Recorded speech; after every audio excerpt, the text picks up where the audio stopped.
I think it's all working. Good afternoon.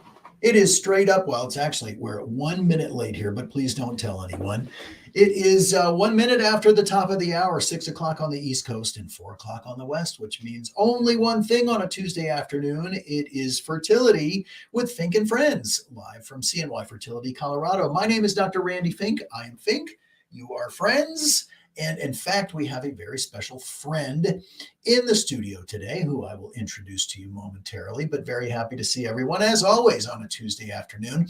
I'm also I'm the clinical director of IVF services here at CNY Fertility Colorado, and the medical director of CNY Fertility and the Miami Center of Excellence in the lovely, beautiful South Florida. And I see all kinds of friends joining in today. So let's just say hello. Tiffany and Tiffany Sunkiss Cutie is our first to join over here, as well as Mackenzie Hope. Glad to see you here, as well as, we've got Naomi, we've got Haley. Oh my gosh, all these people. Nikki Harris is here. We've got B Voyager. Thank you for being here. So this is CNY's Instagram side. We've got over here on my Instagram, we've got M Salustio, who I am now able to pronounce your name thanks to your thanks to that. Crystal is here with us. Who was first to join? Of course, Mrs. Vince in the lovely state of Kentucky. Glad to have you here. I see Brandis is with us, our wonderful nurse practitioner from here in Colorado, and all kinds of other great friends. Nancy Bernard in Miami. My old friend Nancy is with us on here. And on the Facebook side, looks like Tori is here. We've got Anna. We've got Ethan. It's great to see everybody. I hope your week has gone on just fine. It's Tuesday. Let's see, it's 68 degrees here in Colorado Springs, and it was pretty chilly this morning. It was about, I think it was in the 40s. So it's starting to cool off here a little bit. But as we are approaching, there's actually two very, is that Sammy Courtright for real? The Sammy Courtright? I can't believe my eyes. Hello, Sammy. Two very special days happening in the month of October. One is my birthday, which is tomorrow, and that is why Libra's rule. If there was any question in your mind from before, I just want to make it very clear. And also Halloween, and as a result, I am naturally wearing one of my favorite costumes, my PJs that I enjoy wearing every single day. Facing Destiny is here. Oh boy, we just have all our friends. A special shout out also to my beloved mother and father who claim to be watching. They always say, "Are you doing that fertilizer with Fink and Friends?" And it's not. It's not fertilizer, Mom. It's fertility, but we talk about fertility and women's health. But today, specifically with regard to fertility, we have a very special guest joining me in the studio, as I mentioned. And let me please invite in the one and only Jody O. Step up, Jody. Nice to see you here. Well, we're going to try to reposition a little bit so that everybody can see and hear us here.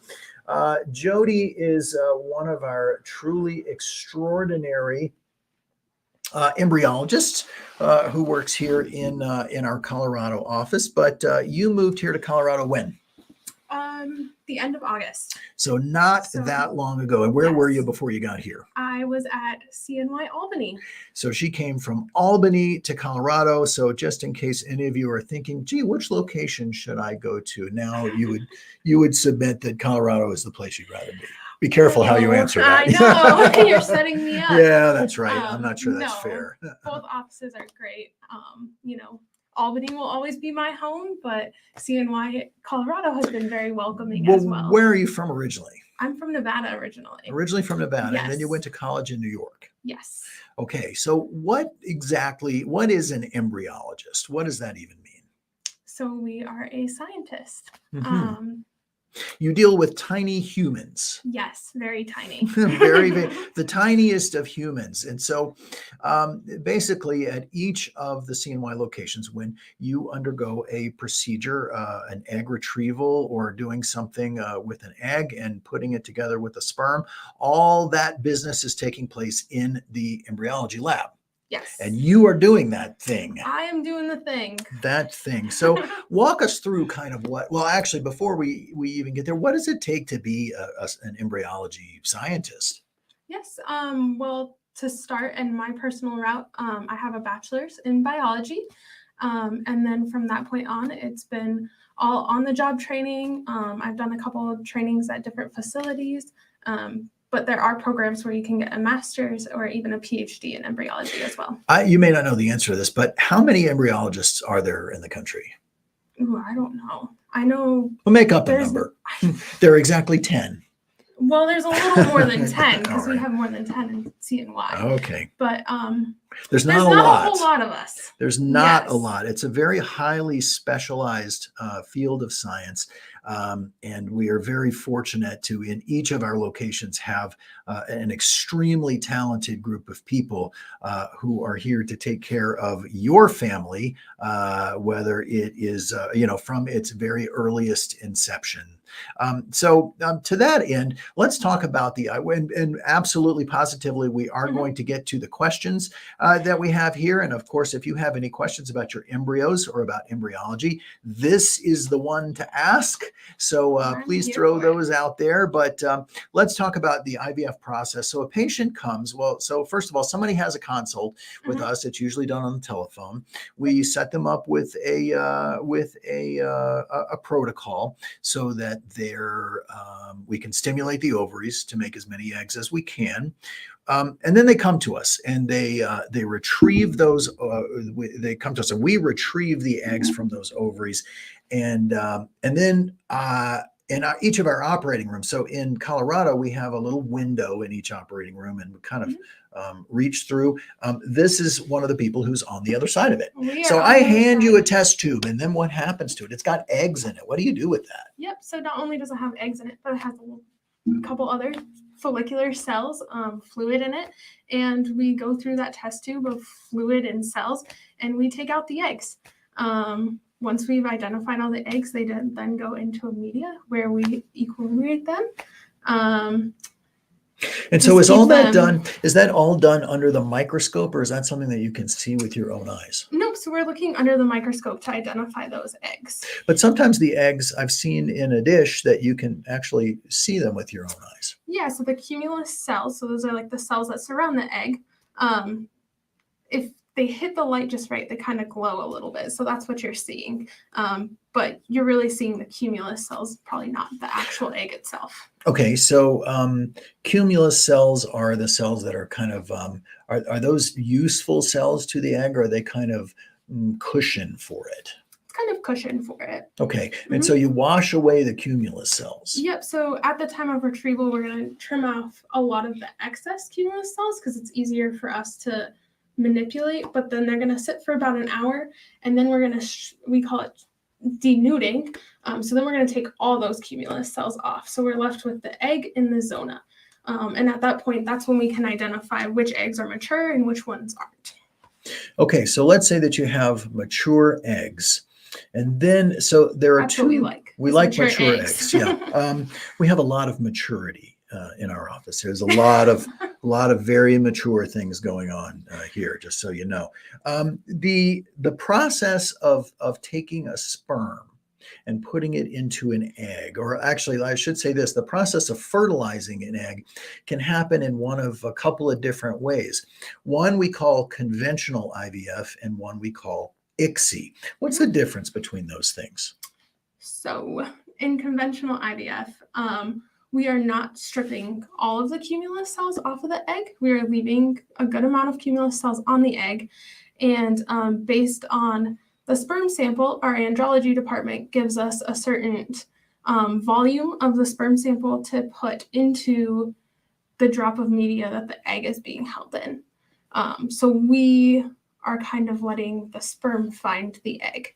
So sperm and egg are kind of put together They're in just a put in a culture dish, plate and together. we look for the sperm. Oh, here's a visual in case you didn't get that here. And we then look for the sperm to be able to find its way into the egg. Yes. And we let that's sort of the way natural fertilization happens, right? Which would otherwise be in the fallopian tube. Right. Okay, so that's conventional IVF. And Mhm. what exactly is ICSI? So ICSI, like I said, we strip all those cumulus cells off and we're assessing them for maturity. We will only do ICSI on mature eggs. So once we have our mature eggs, we then take a look at the sperm sample and we assess the individual sperm for their morphology, motility, and then with a needle, I take up a single sperm and poke the egg with the needle to inject the sperm directly into the egg. So you're placing the sperm directly, and so you can look Yes. at roughly how many sperm are in an ejaculate average, about 50 million or so, right? Mhm. You can look at a slide or at a sample that has 50 million sperm and decide which is the one you want to put into that egg. Well, It takes highly yes. advanced degrees to be able to do that. The sample is diluted out a little bit, so I'm not looking at a full 50 million sperm in my drop. But yes, we are taking a look at a portion of that sample to find the best looking sperm. So ICSI stands for, it's ICSI, and what does that stand for? Intracytoplasmic sperm injection. Okay, so at CNY, really all of our fertilizations are ICSIs, correct? For the Most of them, part, yeah. yes. I mean, our standard is that everyone gets an ICSI. There are some facilities that will charge extra for the ICSI. That is a standard feature with what we do here at CNY. Why might, what's the disadvantage of conventional IVF? So like I said, for conventional, we're just kind of putting the egg in the plate and a certain amount of sperm in the plate and hoping that a sperm finds its way into the egg. When I'm doing ICSI, I'm sitting there watching the sperm go into the egg. So let's say that you're doing conventional IVF and you put a bunch of sperm together with an egg, and then you go to look the next day and fertilization didn't take place. What would you do then? So then we would still hold the eggs to day 3. ICSI is a very timed process. So when we're looking at the eggs for fertilization on their day 1 checks, it's been about 18 hours from that injection, which is when we should be able to see the pronuclei for fertilization. When you have conventional, we don't know when the sperm has made it into the egg. So when would you do rescue ICSI? We typically do rescue ICSI if there's a history of no fertilization with the conventional ICSI. And it's rescue very ICSI risky after for us to doesn't do the doesn't work as conventional well because we don't know if there is or is not a sperm in there. So even if there is that history of no fertilization and I go to put a sperm in there, there could end up being too much DNA in there because I don't know if through that conventional process a sperm made it or not. Okay, so let's say we fertilized the egg, and so the next day we might take a look at it to see how many fertilized, right? Yes. Okay, so is that when, and that's when we give you a report and say, okay, we usually call you, that's typically the day after your retrieval, and we say, okay, well, we retrieved 10 eggs, 9 of them were mature, 8 of them fertilized. And that's what we're looking at. We're looking at those 8 eggs that next day, theoretically, using those numbers. Okay, then what happens to them? Where do they live in the meanwhile? So we have culture plates that they hang out in. It has nutrients in it. They're in incubators where we monitor the temperature and the gas to keep them safe. So it's kind of, the idea is to make it the same environment as the uterus. Well, do you sing to them? Do you, do you have to feed them? Do you have to, how does that work? Well, we don't really sing to them, but Maybe even you though should. there are some people that may sing while we work, All right. but I sing to them sometimes, just so you yes. know. I will come visit and I will sing to your embryos for you. Yes, and Yeah. he tells them jokes. I do tell sometimes them too, jokes, early yeah, jokes right. to get them started.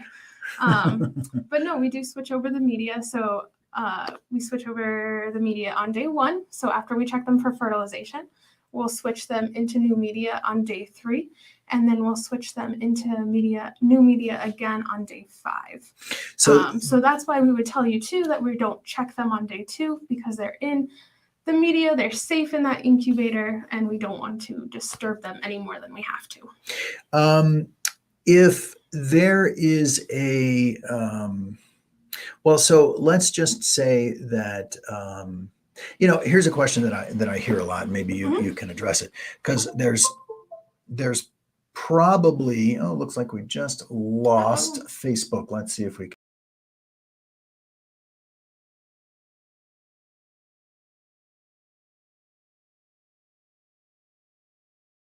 I don't have any good jokes like you always Oh, have we're on in your file. audio only. What happened to our video? Oh man, I don't know what happened there. If browser lost connection to camera. All right. Well, here's what we're going to do.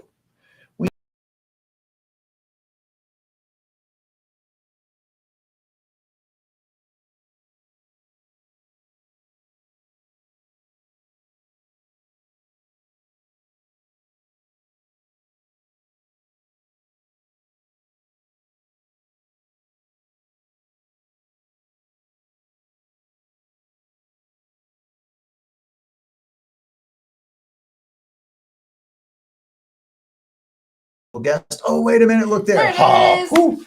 Thank heavens. Boy, that was really close. It was me. Did you see me click? I was getting very upset by that whole experience there. But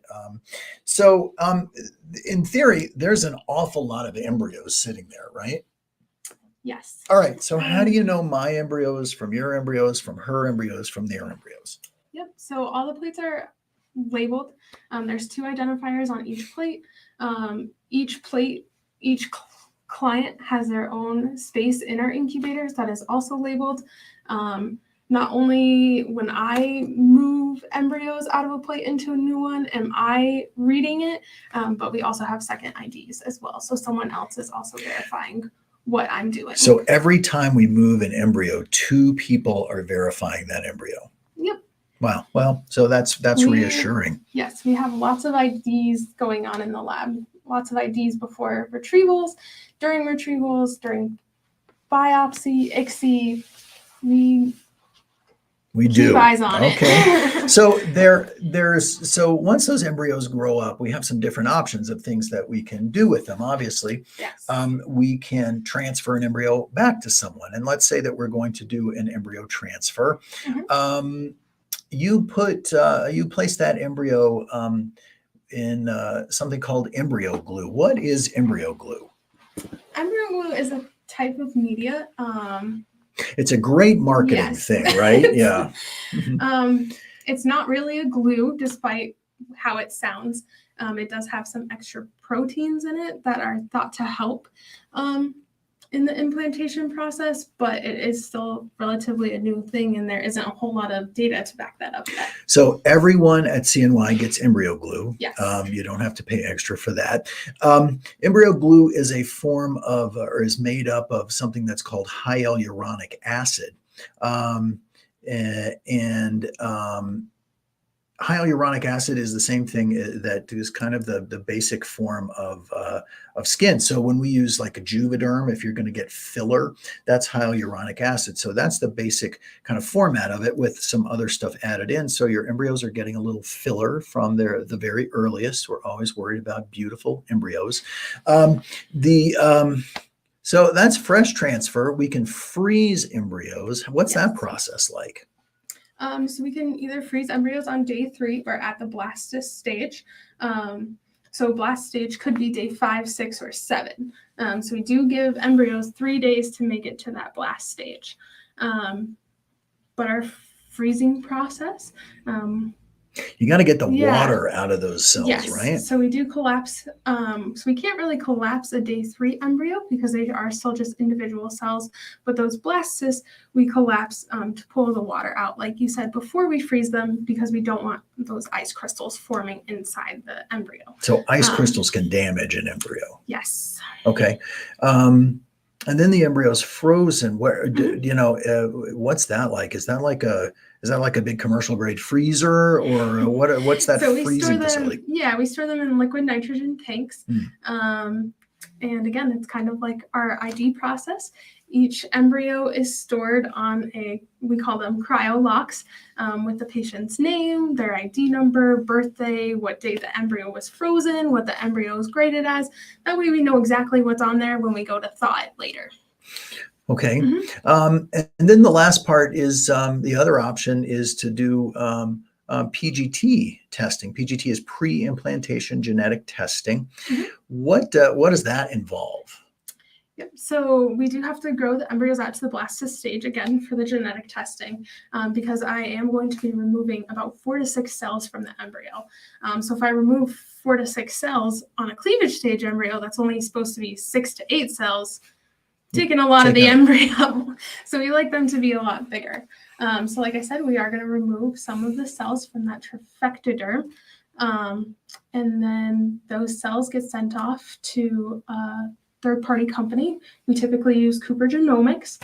And then Cooper gives us that genetic report while the embryos get frozen here and wait to be transferred. So people often ask, well, wait a minute. So you're taking a piece of my baby? And the answer is no, because the trifectoderm becomes a different part of that whole process. And that becomes the placenta, right? Yes. So the baby itself is safe from your grasp. Yes. Right. And we're just taking pieces from the outside portion of the embryo. That's why you may see too, once you get your cycle pictures, that you may have a blast on day 5, but we didn't biopsy it because it might not have been safe for us, because we might not have been able to fully identify that intercellular mass, so the part that becomes the fetus. So because we don't want to harm the baby. Don't want to hurt. Is ICSI safe? Well, there's always a risk because I am going in with the needle, but generally, we have good success rates with it. And as far as embryo freezing goes, what's the rate that you would quote for embryo survival? People are often worried about, well, if sometimes people think that, a fresh transfer must be better than embryo freezing, right? Because like I always say, well, fresh vegetables are better than frozen vegetables in the grocery. So a fresh embryo must be a good thing. But the success rate with a frozen transfer is a little bit higher. What's the success rate on thawing a frozen embryo? I believe it's around 97, 98% here. 97, 98 is and it's about the same quote. For day 3 and blast thaws. Fabulous. The last thing I want to ask you about before we get to questions, and I know that people are anxious to get their questions answered. We should have at least a full half an hour to try to get these questions. Tell me about embryo grading and what that means. And everyone is always very concerned with the grades of their embryos. And give us your 2 cents on that. It's a beauty contest. No, it really is, though. We can only see what we can see, and that's what we're basing our grading off of. Once we do the genetic testing, that lets us know a little bit more about like what's going on actually like inside the embryo with the DNA makeup, if you will. But otherwise, our embryo grading is subjective to each embryologist, and it's really just a beauty contest. In theory, good embryos should do good things, but as you know, we see ugly embryos do beautiful things as well. So an ugly embryo might be an embryo that isn't highly graded, but we see them make nice, normal, beautiful babies every day, don't we? Yes. Yeah. So that's why I always encourage people not to be too tied up with what that embryo grade is, because it really probably doesn't matter so much. So there we go. All right. Now, I'm sure that some of this stuff may kind of come back up here, but let's start with some questions. If I see things that are embryology related, we'll preferentially kind of try to go to those. Okay. Oh, we lost Gosh, let's video. see what happens. I just keep kicking that there. We just lost video again on Facebook, so I'm going to try to click the button and say, oh, ha, see? Faster that Magic. time. Well, I learned from my mistakes. Yeah. This comes from Brittany, and I see, is it possible to do PGT on embryos that have been frozen already? Will the thawing, refreezing, and thawing again for transfer affect the quality? Yes, so there is always the risk.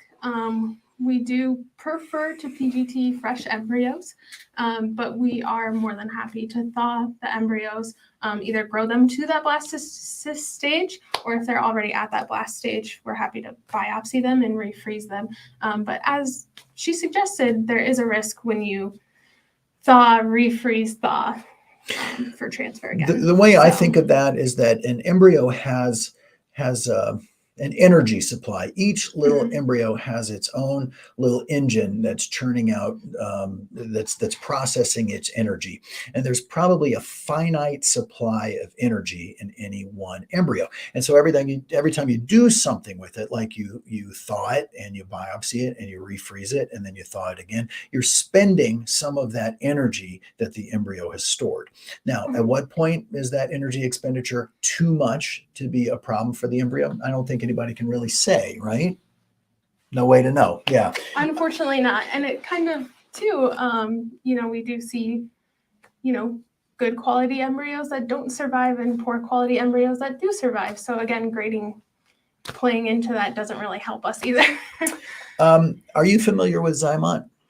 A little bit. It is typically an andrology procedure, and then they give us the sample. Okay, yep. So Zymont, or Zymote, I think is the correct pronunciation, is an add-on that you can do that basically is this little, it's like a cartridge that is supposed to help select better sperm. So sperm go in at point A. You have to have enough sperm and you have to have enough swimming sperm in order to make that worthwhile. But they go in at point A, they swim through the process, and they leave at point B. And then based on the ones that are coming out at point B, we have the ability to then select from that group of sperm. In theory, that's a better group of sperm. And so it's thought to be useful for men who have issues with DNA fragmentation in the sperm, and also or people even with just unexplained infertility. I think it's not a bad thing. It's a $200 add-on. It's not a $2,000 add-on. So but its real utility hasn't is still sort of being determined. But something we're certainly happy to talk to you about for your own particular situation.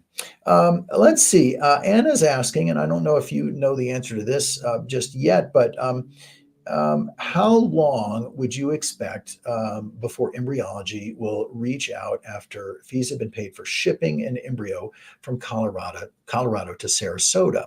So it just so happens Sarasota is coming online in the next couple of weeks, and guess who is going to be in the embryology lab in Sarasota? Me. Only temporary, just for about 2 weeks. So yeah, I'll be in Sarasota at the end of October. So I've seen some emails about that, but I don't know if I don't know the answer. Don't have an answer. I know that they have been busy down there, but they should be reaching out to you, I would imagine, shortly. Pretty soon. But we do have a lot of embryos that are trying to be shipped down to Sarasota, so there's a lot of coordination that has to go along with that in order to make sure the right embryos are getting there appropriately. So what's happening in Sarasota is that they've started to do frozen embryo transfers now. They will start to be doing egg retrievals in the next, I think actually this week, I believe. The first stem is this week. It's this week. Yep. STEM start is this STEM week? start is Oh, this okay. week. So they're starting we got the a little bit STEM, of so time. another couple of weeks then before actual retrievals, but they're only going to be doing folks who are going to be monitored right there in Sarasota. So they're starting off slow. You can imagine the process is incredibly detail oriented, and it's important that we get every step right. So they don't want to jump too quickly into that there. So let's see here if we can get some more questions. Oh, I see Alexis in Miami has joined as my friend Brickle Barbio and Dr. Pena in Miami. We got a whole Miami contingent here. Thanks for being here. Miss Eileen is in Colorado now. And I see Nikki Jones is with us, my dear athletic friend, Nikki Jones Fit. When Cooper sends the results for PGT, do you guys discard the aneuploid embryos? If not, how do you determine which are euploids and aneuploids in storage? Yep. So we do not discard any embryos unless we are told to do so, which requires Multiple notarizations, signatures consents, and all sorts of stuff. No one is throwing your embryos away. No. If you wanted to discard your embryos, you're able to do that. But you do ask a good question. How do you know one from the other? Yep. So at the time of biopsy, I assign the embryo a number, and that number is going to be carried with that embryo until it is transferred. It's the number that you'll see on your PGT report, and it's a number that we'll find in your cryo sheet. So what tells us what you have frozen. And it's on the cryo lock too. So when we go to pull the embryo, we're looking for that number, the date, the name, birthday, ID number, all that. So when it is originally biopsied, it's assigned a number that stays with it. So we know exactly what we're looking at. Fabulous. This comes from KN Kendall. What is the average number of embryos you see patients deciding to bank before moving on to transfer? Well, that's a hard one because, everybody's different. Mm-hmm. And I think there are some people who are very anxious to just get an embryo inside and will go to transfer after the very first retrieval. In my opinion, I think, we want to create as many embryos as we can, as early as we can, because the younger you are when we make these embryos, the greater the probability that they are going to be normal embryos. And we need a normal embryo in order to be able to implant. So when we do a transfer and that transfer is unsuccessful, the most common reason for that is because it is not a chromosomally normal embryo. It is usually thought to be an embryo factor more than it is a factor of anything related to mom. So, I would say you want to do as many as you can to the point where you feel comfortable that you have enough to get you the family that you want. So another consideration there, and it's something that I will often ask a patient, is how many children would you like to have? Because if you tell me, well, I would like, if we'd like to have 4 kids, and you've got 2 embryos, and you say, well, I would like to do my transfer, ASAP, I would say, well, let's say that we do that transfer. We do the transfer and you get pregnant. It's going to be realistically another 1.5 years probably before you can do another round of IVF. And your egg quality will definitely be different 1.5 years from now, more so than it is right now. So in that situation, I would 100% recommend you think about doing more, getting more eggs. So yes, Lisa Palmer, we're trying to answer questions from Instagram, but we've got 2 different Instagram feeds, and Facebook and LinkedIn and YouTube as well. So let's see, just a quick question about that. I'm not sure what you're asking there. It looks like Homes by Myra. Doesn't genetic testing for good quality eggs? Well, when we're doing, so we can't test eggs, can we? No, we grow them out to that blastocyst stage before we can be cheating test them. So, but we can look at an egg and say whether it's good quality or fair quality or poor quality. Yes. And so what makes an egg a better quality? By looking at it. Is there some criteria that under the microscope? Yeah, so we're looking at the shape of the egg. We're looking at the polar body. So that's what tells us the egg is mature. We want nice polar bodies. We don't want fragmented polar bodies. And then we also we want some resistance in the egg when I go to poke it with the needle. We don't want it to just like slide through. Yeah. So it's a strong egg. Yes, we are looking for strong eggs. Okay, I just really like this handle here. Operation Baby Human. That's awesome. Can endometriosis cause genetic egg abnormalities? I know it can impact quantity and growth quality, but what about the embryo genetics? Endometriosis can cause a diminished ovarian reserve, and it certainly can affect the endometrium when it comes time for embryo transfer. But as far as specific genetics within the egg, I'm not familiar that endometriosis is said to be one of the big causes there. Pretty as trucker. Oh, as I said last week, pretty as Strucker. I'm sure that's what it says, right? Yes. That's my God. We got great handles here.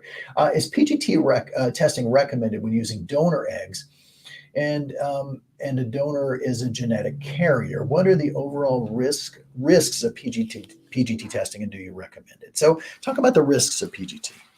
Yeah, so there is kind of like I've mentioned previously, I am taking cells away from the embryo. So it is an invasive procedure. We are removing a part of the embryo physically. So there is always a risk that the embryo does degenerate, which is really the most detrimental. But again, I don't know what the statistic is, but it doesn't happen too often. It's generally considered to be a pretty safe thing to do. Mm-hmm. So if the donor is a genetic carrier, then the question would be, well, what's the status of the sperm donor as well? Because if the donor carries an autosomal recessive disease, and we can test, as you may know, we can do a test that looks for the presence of any one of 500 or so different genetic diseases that they've been able to determine the locations on the chromosome.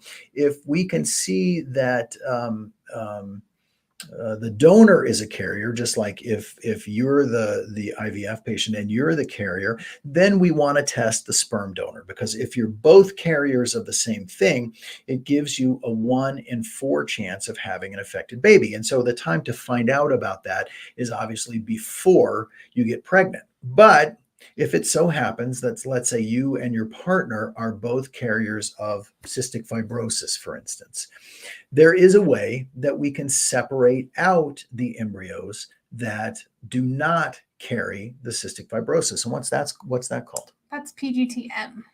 PGTM, yes. For mutation. And so how does that differ? So typically probes do need to be, well, not typically, probes do need to be made ahead of time. That way when Cooper Genomics does do the testing, they kind of know exactly what they're looking for. And when you say probes, they're testing from both, maybe from egg side and from sperm side, from mom and from dad, to see what their genes look like so that they can go look for that in the individual embryo. Yes. That's really fascinating technology, isn't it? Yes. That's pretty cool. Yes. I mean, on our side, the testing is pretty much the same. All the differences kind of occur at Cooper Genomics in their testing methods. But like you said, we do then get that report back, and it tells us which embryos are carriers, which embryos are affected. And it still lets us know which embryos are normal or abnormal as well. Now, when you ask, is it worth doing PGT testing on a bunch of donor eggs? Or a bunch of embryos created from donor eggs. The donors typically are very young, and so they are much more likely to have normal chromosomes. So that's a good thing. The risk for chromosomally abnormal embryos is lower, in theory, in those donors. I think the best use of PGT is to take a large group of embryos and to be able to separate out which of the embryos have the greater probability of being able to get you pregnant. So if you, for instance, have 10 embryos, that may be a lot of transfers that you have to go through before you start getting to the normal ones. And so it's useful in that regard to say, okay, well, we tested these embryos and we know that these are the 5 that are normal, and these 5 are thought to be aneuploid. So that means we're going to start doing transfers with the normal embryo, because each of those euploid or chromosomally normal embryos has a 60% probability of being able to get you pregnant. Let's see, what day does, this comes from Jen Abbey, talk about assisted hatching, and what does that mean? Her question was, what day does assisted hatching occur? And what actually is it? Because we skipped over that part. Yeah, so the embryo grows in what we call the zona. It's kind of like a shell, if you will. And the embryo has to come out of that shell in order to implant into the uterus. So it is something that the embryo can do on its own. But what we can do in the lab is we have a laser and we just kind of crack the shell, giving the embryo an exit route, if you will. So we do hatch embryos for PGT testing because it is like a little bit safer for us to manipulate the embryo when it's already hatching out. And we do it before transfers, again, because it has to come out. So we kind of give it that escape route for implantation, especially when we're looking at frozen transfers. Our thawing and freezing methods can harden that zona, making it harder for the embryo to come out on its own. So that's assisted hatching. And so you think about it like, just like a regular hard-boiled egg, it's got a shell on it. So you want to kind of help to get some of that shell gone so the embryo can hatch. So is a hatching embryo, if it's hatched too much, is that a bad thing? Not necessarily, because it has to come out of that zona for implantation. Anyway, does it become more fragile the more hatched it is? When we're manipulating it in the lab, it is a little bit more fragile. So you just have to be more careful with it. Okay. Fair enough. This comes from Jenna, and actually this is more of a clinical question, but I have PCOS and was warned that I may not be able to do a fresh transfer depending on how my body reacts after the stims. What are you looking for to be able to do a fresh transfer, and how many days after retrieval does that typically happen? So usually what we recommend is that you would do a transfer based on how many embryos you have. So if you have 5 or more, we usually recommend that you grow them out to the blastocyst stage. If there are 4 or fewer, that you either freeze or do your transfer on day 3. What we're looking for there really, Jenna, is one, your progesterone level, because it starts to go up, and the progesterone level is really the reflection of the window of implantation. The number we look at is a 1.5. And if your progesterone level is above a 1.5, then that really means the window of implantation has closed. And so that's part 1. And part 2, we look for your estrogen level. Now, many people at CNY are stimming with a medication called letrozole, and letrozole has a way of decreasing or artificially decreasing your estrogen level, and so it may not be a good marker, but if the estrogen is above a 3,000, then that tells us also that the endometrium, that the lining of the uterus, is just not going to be a hospitable place for an embryo. And so we typically suggest that you don't do it because the odds are very, very low that you'd get pregnant. Now with PCOS, it means that your ovaries respond really well to the medications. Your ovaries get into it. You get into egg making mode, which may be not so good compared to being pregnant mode, and that's really kind of what it's all about.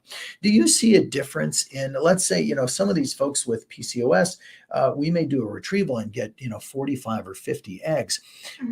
Is there really a difference between quantity and quality as far as what you can see when you're actually processing those eggs? Yeah, I think it really is dependent on the patient themselves. But yeah, sometimes the more eggs they have, the little bit poorer quality they are. So, but yeah. It is dependent patient to patient. All right. Let's see. Here came from Diana. Can you explain traditional versus ICSI? Oh, I think we did that. Gosh, is ICSI an extra charge? No, ICSI is included in the price. Looks like Marlena says we had both our transfers in Albany. Our remaining are being stored in Albany. I live 30 minutes from Sarasota. Is the process to transfer them intense? What's the cost? I'm not really, I don't know the costs involved. There should be some communication that's coming out from CNY on that very thing. In fact, I think I saw there was an email today that discussed it. But what does it take to ship an embryo? I mean, it seems kind of barbaric, but it's pretty straightforward, right? Yeah, so we have like specialized shipping tanks, if you will. We prep them with liquid nitrogen so that they remain cold for the entirety of the shipping process. And once we've been notified that like everything's been paid for, the consents are all good to ship the embryo, we then again have an IDing process to make sure that the appropriate embryos are being shipped. And they go in that tank and they're overnighted to the next location. So And then- how long, any idea how long that liquid nitrogen stays cold? Oh, I believe it's, like the tanks? Hmm. Yeah, I think it's A while. 28 days. Yeah. And we're overnighting them, so they're safe. People do get worried about that. Well, what if there is a storm in Memphis and FedEx, it keeps it sitting on the ramp for 2 days? Shouldn't affect it at all, right? Yes. So those tanks stay cold. Is there risk to Yes. shipping an embryo? There's always a risk, that there could be a malfunction with the tank. Like you said, there could be something that happens in the shipping process. But typically we don't have any issues. Well, so what happens? Let's say that you are in Sarasota. Mhm. She's going to Orlando. She's going to have her little Disney vacation, and then she's going to do some work at CNY in Sarasota. And so there you are, and a Mhm. cryo tank shows up with an embryo. What do you do with it? How does that work? When the embryo arrives, what do they do with them? Yeah, so I guess one thing that I forgot to mention is that it's called a cryo guard in each tank before we ship it, and it's monitoring the temperature the entire time. So if the temperature reaches over a certain temperature in that shipping process, that cryo guard goes red, and we know that something could be wrong with that sample at that point. So we are monitoring it Just as an well. extra way to kind of be careful there. Okay, Yes. good. But then again, we fill the shipper tank with liquid nitrogen at that point, and the receiving facility will ID the embryos again to make sure that the right embryos were shipped, and then they go into the liquid nitrogen storage tanks at that facility. Very straightforward. Yes. Okay, journey to baby W. What's the follicle size we look for at retrieval? Well, we look to trigger you when more than 50% of the follicles are usually at about either 16 or 17 or 18, depending on where, there's a little bit of variation there, depending on kind of on who you are and who's looking at it. I saw another question before, what size do we use to trigger for an IUI? And that would be about 18 millimeters is what we're looking for. From Mrs. Laura Moore, does weightlifting or CrossFit hurt egg quality? I would say no, it should not. We generally recommend that folks not do those extreme kind of exercises after an embryo transfer. But as far as egg quality, no, I would not expect weightlifting or CrossFit to be a concern. Let's see, what can poor responders do to increase chance of better quality embryos, since quality is our only weapon against less quantity? That is a good question. So there are some different types of stimulation protocols that we can use for what we call poor responders. So it's really quite variable. There's a bunch of things that we use to try to improve egg quality. And by egg quality, I mean, as a clinician, well, how many of them fertilized, how many of them grew? These guys have a different criteria for what they mean by egg quality because they're specifically looking under the microscope. But there are some supplements. There's Omnitrope, which is growth hormone. There is metformin, which is the same as inositol as a supplement. So all these things can improve egg quality. And again, happy to talk to you individually about what those issues are for you. Why don't we use InvoCell? That's a good question. Are you familiar with InvoCell? A little bit, but I can't speak to why we don't use it. So InvoCell is a methodology by which when sperm and egg are placed together and in a little device that's then placed inside the vagina, and that growth of the embryo happens inside the vagina. Fertilization and the growth of embryo happens inside in the little compartment that's riding along inside the vagina. Why don't we do that at CNY? Because it's expensive. And since we are able to offer IVF at the lowest cost in the country, there's just no reason there's nothing that's better about it. In fact, some would argue that the outcomes may not be as good, but it's also kind of considered a cost-saving measure from most IVF facilities. But since our IVF cost is already far, far below, the cost of InVicell would be far higher, and it leaves much more to chance. So that's why we don't use it. Let's see here.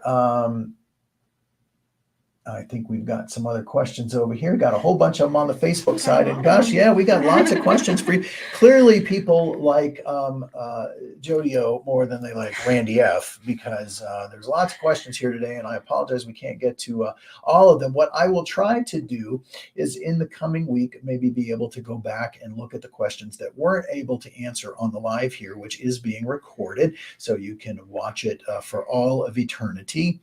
I'm sure you'll want to do that, right? Watch it over and over again. Look at yourself. Yeah, definitely. Yeah. But I will go back and try to answer everybody's question that I can, if possible. So I don't want anybody to feel left out. Let's see. And advice for high egg amounts, but ending up with only one blast. That comes from Kristen. And when did or what does what is there anything that helps you to be able to look at an embryo or a group of embryos and see whether we think it might what kind of blast rate we're going to get from that? Unfortunately, no. Kind of that day one, the fertilization is kind of our big jumping off point. From there, like you discussed earlier, if you have 5 or more embryos, that's when we're going to recommend pushing them to blast. But unfortunately, we don't know if any or at all are going to make it to that blastocyst stage. So that kind of becomes an issue of egg quality. That's one of the things that I think about with egg quality. And so if we're not getting a great blast rate, then in an individual patient, then we start thinking about what can we do to try to improve egg quality.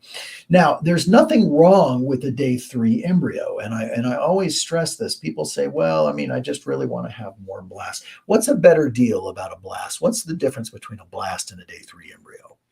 So, once it's at that blast stage, kind of like we discussed, we can identify the trifectader, so the part that's going to become the placenta, and the ICM, so the part that's going to become the fetus. And that's really what we're grading at that point. But a blastocyst is just that next stage of development.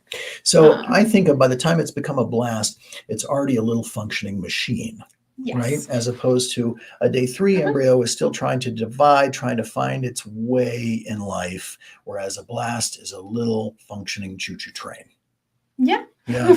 So a blast is more likely to get you a baby, but that doesn't mean that a day 3 embryo is not likely to get you a baby. It's just that we don't know if it's going to be able to continue to grow. So the advantage of a blast is that there are likely to be fewer unsuccessful transfers. But if you are limited in the number of embryos, we always suggest that we stop at day 3, because we would much rather have an embryo that can go inside of you than an embryo that potentially dies or doesn't continue to grow in the lab. Would you agree? Yes. She agrees. So yeah, must be a good thing. Let's see here. Sisterly King from Kansas City. Nice to see you. Tori says, and I just saw here, Crystal is studying to become an embryologist currently. So good for you, Crystal. Yeah, that's awesome. Hello to Dr. Pedro, if you are still on board from the wonderful city of Miami. Is it okay, this comes from Facing Destiny, to take Mounjaro? I'm planning to transfer in March. That category of drugs is called a GLP-1 agonist, and it is not recommended that you are on it when you are pregnant or when you are trying to get pregnant. So currently the recommendation is that you stop that medication 2 months before doing your transfer. Okay, sorry, and I skipped over Tori there. Having our egg retrieval coming this month. It's our first IVF cycle, and we're planning on doing a day 5 fresh transfer. We have no infertility issues, just a tubal ligation, hoping for a successful transfer. Is day 5 or day 3 better. Can we transfer 2 embryos? So again, to the day 5 or day 3, day 5 has a greater probability of getting you pregnant, but nothing is wrong with a day 3. We would recommend that you do what you do based on how many embryos you have, Tori. As far as can you transfer 2, there's a list of guidelines that are called from the ASRM, the American Society for Reproductive Medicine. And those are the guidelines we recommend that we follow. In some folks, 2 is within recommendations. In most people, a single day 5 embryo is the recommendation because we do not want you to have twins. We do not want multiples. Multiples is where problems occur. Transferring more than 1 embryo does increase the chance of a positive pregnancy test, but it does not necessarily increase the chance of a live birth. And what does that mean? It means it increases the possibility of pregnancy loss. And obviously that's something that we want to avoid. Okay. Let's see, what are the chances? I think we answered this one. This looks like Ramwal. Sorry about that. What are the chances that a day 5 blast will not survive a thaw? We said about a 97 to 98% survival rate on a thaw there. Do you consider, and again, Operation Baby Human, if someone's had a few unsuccessful transfers, do you think it's worth, what's been your experience with thawing and biopsying and refreezing? You see embryos survive, not survive? It's hard to say. Again, it really is typically dependent on the quality of the embryo, because kind of like you discussed earlier, each embryo has like that storage of energy of like it making it through that freezing and thawing process. So I would say it really depends why you're looking to do that PGT testing and if that testing is. Well, yeah, and I think the other question there is how many embryos would you have left?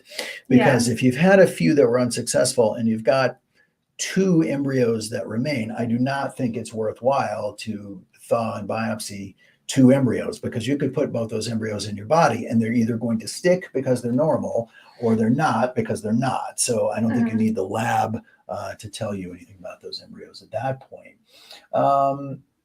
Let's see, does CNY Atlanta do intralipid infusions? I believe they do. That comes from Lauren. Thanks for being here, Lauren. Let's see, looks like Johannar Eyes, I think that says, I am 41 years old and had 6 IUIs and 4 failed IVF attempts. My husband and I are healthy. What do you recommend? Well, so the first thing I would think about there, first I would tell you as far as IUI goes, the odds of success with an IUI are significantly lower than with IVF. So just, I don't know that having all the IUIs necessarily means that there's anything wrong just because they didn't work. It's just the statistics didn't really work out in that situation. I think it's worth thinking about egg quality, especially at 41, because as we mature, obviously the DNA in our eggs becomes less stable. I wish we could see that DNA, don't you? Yes. That would be a really cool thing to be able to judge. To give a couple more answers, I think. Yeah, absolutely. Oh, look at there. E. Romero says, I think the transfer jokes worked. I'm 5 weeks pregnant. Woohoo! Yay! That is awesome news. Ethan is saying here, we live in Louisiana and going to rent an apartment in Colorado Springs, 8 minutes away. If it was a snowy day, due to we don't drive in the snow. You don't have a lot of snow in Louisiana, do you? Would a shuttle bus pick us up for our monitoring ultrasound blood work? CNY does not have a shuttle bus, but you could certainly call an Uber, especially if you're only a few minutes away. I have to tell you, the winters in Colorado Springs, they're different than they are in Louisiana, no question. But usually if it snows, it's snowy in the morning and you could be playing beach volleyball in the afternoon. It typically melts very quickly, and it's very rare that we have any real significant snow accumulation in town that results in difficulties traveling. That was a selling point for me. How so? I was out here in February. It snowed. There was 8 inches. I left work and it was gone. See there, and you're used to Albany, so all right. It looks like we're going to be about out of time here, unfortunately, but it sure was great to have everybody with us. Hey, special thanks to Jody O from the Yeah. embryology team being Thank you with for us. having me. I hope that you would like to have her back again because she's a delight to have here and is a wonderful, wonderful addition both to CNY and to CNY Colorado. As I said, I'm going to try to go back through these Instagram feeds and try to hit all the questions that we weren't able to get to today. But certainly come next Tuesday, we'll be back to do it again at 4 o'clock Mountain Time, 6 o'clock on the East Coast. And so until then, please remember what I always say, that fertility is not your novel. It is not the title of your book. It is only a chapter. And what are we here to do? We are here to rewrite that chapter with you. So until next week, thanks again so much. God bless and good night.